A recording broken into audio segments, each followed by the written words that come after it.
Good morning everybody, my name's Hazel Cottrell from the Creative Content Company, and this morning I would like to talk about blogging. I'd like to also start by apologising for this worryingly double chin. That's what I'm blaming fully on isolation. I'm sure it'll be gone very soon.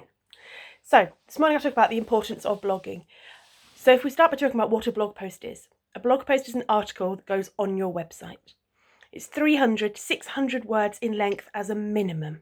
Now, just so you know, 300, 600 words roughly is about three quarters of an A4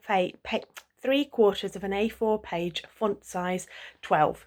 So you know roughly what you're looking at. So blogging is really good to have on your website because it's really good for your SEO. It means that when you're using your keywords, that's what you get found for on Google and search engines.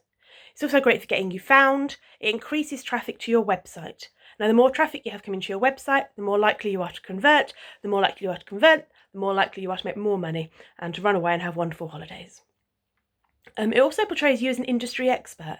If you're talking about things that are going on at the moment in the industry, or you're giving people top tips and things like that, it portrays you as the industry expert and the person to turn to, the know person, the person that knows it all, not the person that knows it all. So people come to you for advice and guidance. It also puts more pages on your website. The more pages you've got on your website, the more Google thinks you're a good website and the higher you'll get found on search engines. So again, it's really good for SEO. Blog posts always give you something to share on social media. So if you write top 10 tips for something, share tip number 1 on social media 1 week. For more tips like this, go back to the blog post. The next week, tip number 2 is, for more details like this, go back to the website. So all the time you're directing traffic back to the website, and out of one blog post, you're getting 10 social media posts, and then you can use those again and again and again.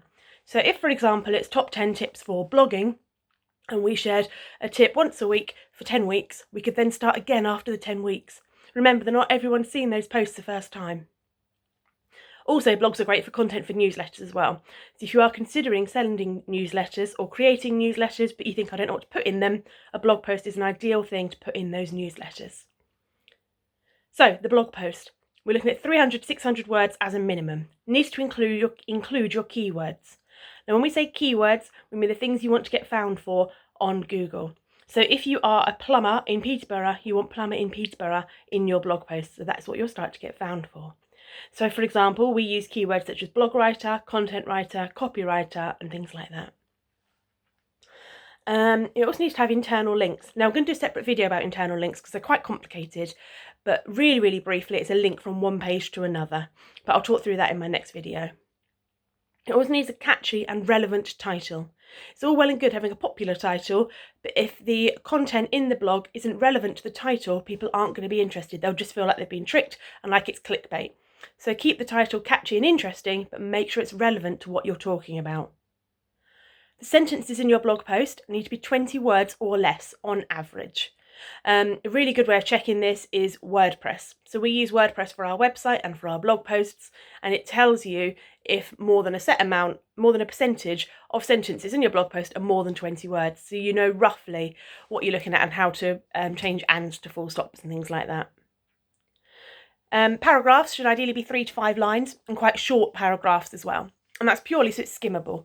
People like to be able to see a blog post and quickly skim through to see what's of interest. If something's of interest, they'll go back and read through it properly.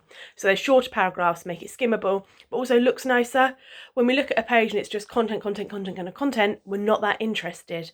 However, when it's broken up easily, it looks easier to read and more engaging. And at the end of your blog post, you need to have a call to action. So your call to action is what you want them to do next. So for more blog posts like this, check out our blogs. For the service we've spoken about in this blog post, check out this page. The call to action is what you want the person to do next. Maybe it's just as simple as contact us, call us now so we can offer this service or chat about whatever was in the blog post. So blogging is really, really important. While business is quieter, it's a really good time to start blogging. You need to blog frequently. So don't write 20 blogs now and publish them all this month and then do nothing for the next year. If you're able to write lots of blogs at once and they're relevant at different times, then schedule them to go throughout the year, for example.